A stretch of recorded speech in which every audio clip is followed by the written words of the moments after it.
देखणा महाराष्ट्र वाचून तो बघायला जाण्याची इच्छा नक्की आपल्या सगळ्यांच्या मनात निर्माण होईल असं हे अतिशय सुंदर पुस्तक. सर्व पुस्तकांच्या या प्रकाशनाबद्दल आपल्या सगळ्यांचे मनापासून धन्यवाद. मी आता आशुतोष पापड यांना आपलं मनोगत व्यक्त करण्यासाठी आमंत्रित करते. व्यासपीठावरील सर्व ऋषितुल्य व्यक्तिमत्व आणि समोर जमलेले आपण सगळे वाचक, माझ्या परिवारातील सदस्य, माझे मित्र, पुनर्जन्मावरती माझा विश्वास आहे. आपण गेल्या जन्मी जर काही चांगली पुण्य केली तर या जन्मामध्ये आपल्याला त्याची चांगली फळं मिळतात यावर माझा विश्वास आहे. आणि इथे तुम्ही समोर बसलेल्या सगळ्या लोकांच्या पेक्षा गेल्या जन्मी माझी पुण्य कामं जास्त चांगली होती, कारण त्यामुळेच मला तुमच्यासारख्यांच्या समोर उभं राहून बोलण्याची संधी आज मिळाली. आणि तुमचं पुण्य थोडं कमी पडलं त्यामुळे तुम्हाला माझ्यासारख्याचं ऐकायची वेळ आली. संस्कृत मध्ये एक सुभाषित आहे, असं म्हणलं की लोकांना वाटतं हा फार सुसंस्कृत माणूस आणि सभ्य दिसतोय. त्याची खूप तयारी केली, कारण मुळात मी सुसंस्कृत नाही, मी भटका विमुक्त माणूस आहे. एका ठिकाणी थांबण्याची माझी वृत्ती नाही. म्हणूनच मी त्या सुभाषिताचा मुद्दाम उल्लेख करतोय. महाजनस्य संसर्गः कस्य नोन्नतिकारकः पद्मपत्र स्थितम तोयम धत्ते मुक्ता फलश्रियम, असं ते सुभाषित आहे की मोठ्या लोकांच्या, महान लोकांच्या संपर्कात आल्यानंतर कुणाचं भलं झालं नाही. कमळाच्या पानावर पडलेल्या पाण्याच्या थेंबाला सुद्धा मोत्याचं तेज प्राप्त होतं.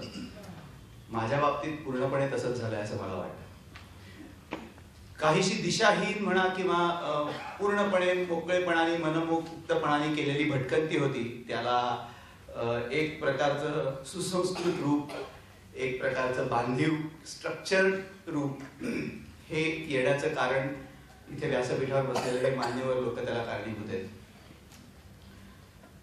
घाणेकर सरांच्या बाबतीत असं सांगतात की त्यांच्याकडे कोणी गेलं त्यांचे आशीर्वाद घ्यायला की ते म्हणतात चालते व्हा. याचा अर्थ चालत राहा, सदैव फिरत राहा, चरैवती चरैवती. मला सुद्धा त्यांनी असा आशीर्वाद दिला. नुसता आशीर्वाद दिला नाही तर ते माझ्या बरोबर अनेक ठिकाणी आले. या माझ्या फिरण्याला जसं सरांचं, देगलूरकर सरांचं, घाणेकर सरांचं मोठं मार्गदर्शन मिळालं, त्याचबरोबर मी जो इंडॉलॉजीचा कोर्स केला टिळक महाराष्ट्र विद्यापीठाचा, त्याचं या जडणघडणीमध्ये माझ्या खूप मोठं योगदान आहे.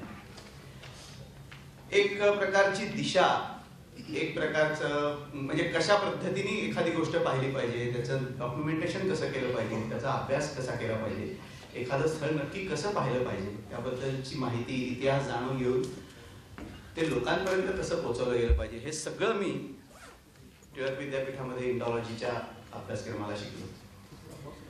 मी हे जे पुस्तक लिहिलंय आणि ही जी भटकंती केली आहे ते काही माझं एकट्याचं श्रेय अजिबात नाही. माझ्याबरोबर खूप जण, माझे अनेक मित्र, माझे नातेवाईक, हे खूप जण, सरांसारखे लोक, हे न चुकता न थकता सगळीकडे येत राहिले, मार्गदर्शन करत राहिले, आवर्जून मला बोलावलं. अनेक जण आज इथे माझे मित्र आलेले नाहीयेत, उपस्थित नाहीयेत, पण काही जण माझ्याबरोबर फिरलेले लोक इथे आहेत. मी आभार त्यांचे मानणार नाही, कारण त्यांचे आभार मानले तर त्याच्यानंतर मला काही अलंकारिक शब्द त्यांच्याकडनं ऐकायला मिळतील, त्यामुळे मी तसं करणार नाही. पण त्या लोकांच्या बरोबर मी खूप फिरलो. मी नाशिक सटाणा या भागात गेलो, तिकडे माझा मित्र हेमंत कासार म्हणून आहे, तो कायम माझ्याबरोबर यायचा. मी गेलो नाही बरेच दिवस तर मला फोन करून बोलवायचा. इथून 9 वाजता गाडी आहे पुण्यावरनं संध्याकाळी, पुणे साक्री, ती 3:30 वाजता पहाटे सटाण्याला जाते. इतकी विचित्र वेळ आहे ती. तेव्हा सुद्धा तो मला कायम एसटी स्टँडवर घ्यायला यायचा. आल्यानंतर नेहमीची काही ठरलेली वाक्य बोलायचा त्या वेळेबद्दल, पण तरी त्याच्यानंतर अनेक दिवस, 2-2, 3-3 दिवस मी त्याच्याबरोबर खूप ठिकाणी फिरलो, भटकंती केली. मांगी तुंगी ला गेलो होतो तेव्हा तो माझ्याबरोबर होता. माझा दुसरा मित्र LICतला आला इथे, श्याम. त्यांनी, मी नगर जिल्ह्यामध्ये पाथर्डी आणि या भागात फिरायला गेलो होतो, तिथे तो माझ्याबरोबर आला. आपल्या घरी राहायला गेला त्यांनी आणि माझ्याबरोबर निद्रिस्त गणपतीचं एक देऊळ आहे आव्हाणे म्हणून त्या ठिकाणी, त्याच्या ठिकाणी तो तिथे बरोबर आला. बऱ्याच ठिकाणी आम्ही नगर जिल्ह्यामध्ये फिरलो. हे फिरताना मला असं जाणवलं की खूप वैविध्यपूर्ण आपल्याकडे ठिकाणं आहेत, खूप वेगवेगळी निरनिराळी स्थळं आपल्याकडे आहेत. नैसर्गिक गोष्टी आहेत, त्याला नॅचरल वंडर्स म्हणतात, ती आहेत.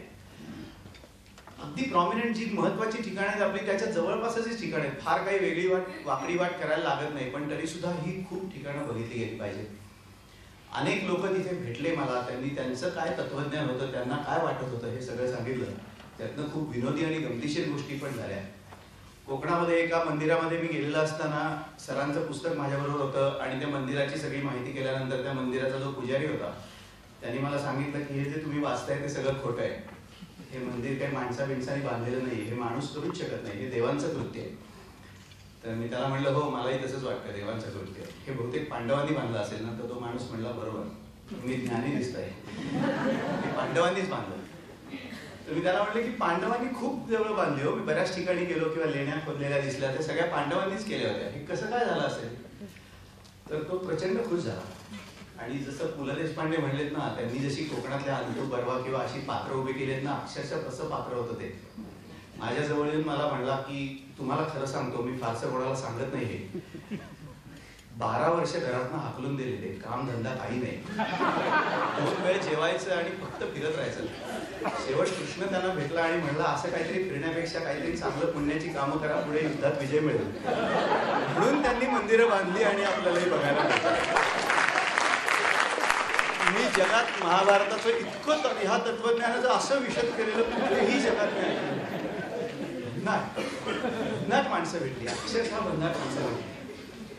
आणि खूप गमतीशीर मंदिरं, गमतीशीर मूर्ती पण आपल्याकडे बघायला मिळाल्या. महाभारतावरच विषय झाला की आपल्याकडे पांडव हे हिरो ठरले आणि कौरव हे विलन ठरले, पण पांडवांची देवळं कुठेही नाहीत. महाबलीपुरमला जी देवळं आहेत त्याला अर्जुन रथ, धर्मरथ असं म्हणतात, पण त्यात त्यांच्या मूर्ती नाही. पण दुर्योधनाचं मंदिर मात्र भारतात 3 ठिकाणी आहे. एक कालसी लाखा मंडल म्हणून जो उत्तरांचल मध्ये आहे, तिथे तर त्याची पूजाच करतात आणि तिथले लोक दुर्योधनाचे वंशज समजतात स्वतः. एक केरळमध्ये मंदिर आहे आणि तिसरं मंदिर आपल्या अगदी जवळ नगर जिल्ह्यामध्ये दुर्गाव नावाचं गाव आहे, त्या दुर्गावला दुर्योधनाचं मंदिर आहे. मूळ मंदिर शंकराचं आहे आणि त्याच्या कळसामध्ये दुर्योधनाची मूर्ती बसवलेली आहे. पुन्हा असंच लोकांचं तत्वज्ञान इतकं भन्नाट असतं. तिथले ग्रामस्थ म्हणले की आम्ही दर 3 वर्षांनी आम्ही दुर्योधनाची मिरवणूक काढतो. म्हणलं हा कुठला, म्हणजे 3 वर्ष का. तर ते म्हणले नाही, अधिक महिना जेव्हा येतो ना तेव्हा त्याला आम्ही अधिक महिन्याला आगाऊ महिना म्हणतो, कारण जास्तीचा येतो. आणि दुर्योधन फार आगाऊ होता, त्यामुळे आम्ही इतकं सोपं करून सांगितलं होतं. त्यामुळे आम्ही दर 3 वर्षांनी, आता या वर्षी आगाऊ महिना आहे त्यामुळे आगाऊ या वर्षी दुर्योधनाची मिरवणूक त्या गावामध्ये निघणार आहे. इतकी विविधता, इतकी प्रचंड संपत्ती आपल्याकडे आहे. मला घाटपांडे साहेबांनी, हानेकर सरांनी, देगलूरकर सरांनी पण खूप उद्युक्त केलं की हे नुसतं फिरणं, मला तेच आठवलं की नुसतं 2 टाइम जेवायचं आणि फिरत बसू नको, काहीतरी लिही, पुस्तकाचं काम कर, हे इतकं मागे लागले आणि त्यामुळे हे त्यातनं काम होत गेलं. आपल्याकडे जसं दुर्योधनाचं मंदिर आहे तसं आपल्याकडे जटायूचं मंदिर आहे. नाशिकच्या जवळ टाकेद तीर्थ म्हणून जे आहे तिथे जटायूचं मंदिर आहे. तिथे अशीच कथा सांगतात की जेव्हा जटायूने रावणाशी संघर्ष केला सीतेला वाचवण्यासाठी, तेव्हा त्यांनी जे प्राण सोडले ते त्या टाकेद तीर्थ या ठिकाणी प्राण सोडले आणि तिथे त्याचं मंदिर बांधलेलं आहे. आपण नाशिकला जाताना आळे फाटा लागतो, आपल्याला अगदी कॉमन नाव आहे. तिथलं जे आळे गाव आहे त्या आळे गावामध्ये रेड्याचं मंदिर आहे. जे ज्ञानेश्वर महाराजांनी ज्याच्या तोंडून वेद वधवून घेतले, तो रेडा नंतर त्यांच्या बरोबर येत असताना आळे गावापाशी त्यांनी प्राण सोडले आणि त्या आळे गावापाशी रेड्याचं मंदिर बांधलेलं आहे. इतकी विविधता, एवढ्या गोष्टी असल्यामुळे मी लिहायचं ठरवलं आणि त्यातला काही भाग मी फारसं फिरलो नाही, पण मला जेव्हा लिहायचं ठरवलं, माहिती मिळवायची ठरवली, तेव्हा मला खूप लोकांनी मदत केली. मी जेव्हा दशावताराबद्दल मला लिहायचं होतं, कोकणामध्ये डॉक्टर प्रभू देसाई म्हणून आहेत, त्यांना मी सांगितलं की मला लिहायचं आहे दशावतारावरती, तुमच्याकडे मला यायचंय, कधी दशावताराबद्दल असतील तर कळवा. एकदा त्यांनी मला आवर्जून फोन केला की तुम्ही लगेच 2 दिवसात इकडे निघून या, कारण सावंतवाडीला दशावतार जसा आपल्याकडे आहे तसाच कर्नाटकामध्ये यक्षगान म्हणून प्रकार असतो. तर या दोन्हीचा एकत्रित प्रयोग होणार आहे. एकच आख्याने एकदा दशावतारामध्ये आहे आणि एकदा यक्षगानामध्ये आहे. त्यांनी मला बोलावलं, घरी स्वतःच्या ठेवून घेतलं, कौतुकाने सगळ्या लोकांना, 4 लोकांना सांगितलं की हे लिहितायत म्हणून. तेव्हा मला खूप वेगळं वाटलं की आपण इतके भटके आणि इतके असे फकीरी हे असलेले तरी सुद्धा लोकांना काही वेगळं वाचायला हवंय.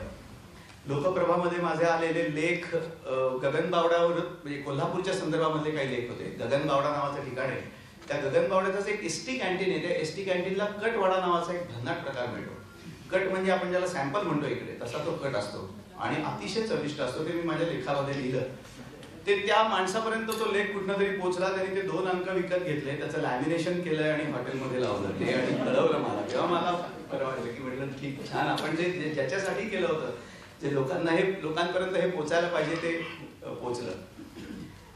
सुदैव असं माझं की इथे बसलेली प्रत्येक माणूस हा खरं तर एक विद्यापीठ आहे.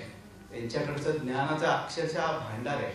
आणि आमचं सुदैव असं की कधीही आम्ही जाऊन, जसं आपण कुठलंही पुस्तक चालू शकतो तसं कुठल्याही विषयावरती कधीही लागलं तरी माहिती मिळू शकतो, एवढे आम्ही सुदैवी आहोत. बघून सांगतो, विचारायला लागेल असं कधीही नसतं. कॉम्प्युटरमध्ये ज्याला रँडम ॲक्सेस म्हणतात तसं कुठलं विचारलं की त्याचं संपूर्ण स्पष्टीकरण, मागचं पुढचं, त्याच्या संदर्भात आलेले उल्लेख, संदर्भ हे सगळं एकाच ठिकाणी मिळतं. त्यामुळे मी हे पुस्तक लिहिलं. त्या पुस्तकाच्या मी प्रस्तावनेत लिहिले की खरं तर यातलं मी काहीच निर्माण केलेलं नाहीये. यातलं मी काही नैसर्गिक गोष्टी आहेत, माझ्या आपल्या पूर्वसुरींनी काही मंदिरं बांधली आहेत, काही ठिकाणं निर्माण केली आहेत, त्या सगळ्यांनी केलं. याच्यात खरं तर माझं क्रेडिट काही नाही. मी काय केलं तर फक्त फिरलो सगळीकडे आणि त्याच्यानंतर ह्याच्या नोंदी घेतल्या. घाणेकर सर एकदा काही गोष्टी सांगतात, तर सगळंच सांगायला लागलं तर त्यांना बोलायलाच काही राहायचं नाही. सर म्हणतात की त्यांना जसं लोक विचारतात की तुम्ही एवढे गड फिरला, किल्ले फिरला, तर सगळ्यात अवघड गड कुठला? सर म्हणतात की सगळ्यात अवघड हा उंबरगड आहे. तो कुठे असतो उंबरगड? तो उंबरगड म्हणजे घराचा उंबरा असतो. सगळ्यात मोठा, गनिम शब्द नाही वापरणार, सगळ्यात मोठा प्रतिकार हा तिथे होतो. आणि तो जर प्रतिकार तुम्ही मोडून काढून पुढे गेलात तर मग तुम्हाला कुठलाही किल्ला अवघड नाही किंवा कुठलंही ठिकाण अवघड. सुदैवाने मला उंबरगडाची लढाई करावीच लागली नाही. पहिल्यापासूनच मला गडाचे दरवाजे जाण्यासाठी कायम उघडे होते आणि परत आल्यावरही उघडे होते, दोन्ही गोष्टी. त्यामुळे याचं क्रेडिट माझ्या घरातल्या लोकांना, माझी बायको, माझा मुलगा, आई, या सर्वांना ते जातं. आणि म्हणून मी बघितलं की हे मी लिहिलंय एवढं सुसंस्कृतपणे, कारण माझी भाषा एवढी चांगली नाही. आत्ता पण मी खूप ओढून ताणून बोलतोय. माझ्या मित्रांशी जर कोणी बोलला तर त्यांना कळेल काय भाषा आहे माझी.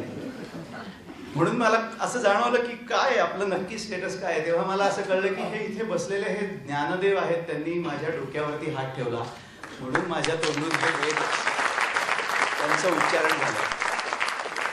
यापेक्षा वेगळं माझं काही नाही. म्हणून मला पुन्हा तेच सुभाषित आठवतं की महाजनस्य संसर्ग हा कस्य उन्नतिकारक, की अशा लोकांशी संपर्क, संबंध त्यांच्याबरोबर राहिल्यामुळे माझ्यासारख्या माणसाची सुद्धा किती उन्नती होते, भाषा किती सौम्य होते आणि चांगली होते, याचं हे मोठं उदाहरण म्हणजे हे पुस्तक आहे. त्यामुळे ते तुम्हाला आवडेल नक्की. बरीचशी ठिकाणं याच्यात घेतली गेली नाहीयेत, खूप ठिकाणं मला माहिती पण नाहीयेत. त्यामुळे त्याची माहिती सुद्धा तुम्ही लोकांनी मला सांगितली की इथे अमुक अमुक गोष्ट इथे असं आहे, तरी सुद्धा त्याचा पुढच्या याच्यामध्ये नक्की उल्लेख करता येईल, त्या समाविष्ट करून घेता येईल. अशा प्रकारे हे जे मी मनोगतातही म्हणले तसं की माझं काही नसल्यामुळे हे तुम्हाला आवडेल की फोडिले भांडार धन्याचा तो माल, मी तो हमाल भारवाही, या गाण्याने हे पुस्तक लिहिलंय. धन्यवाद.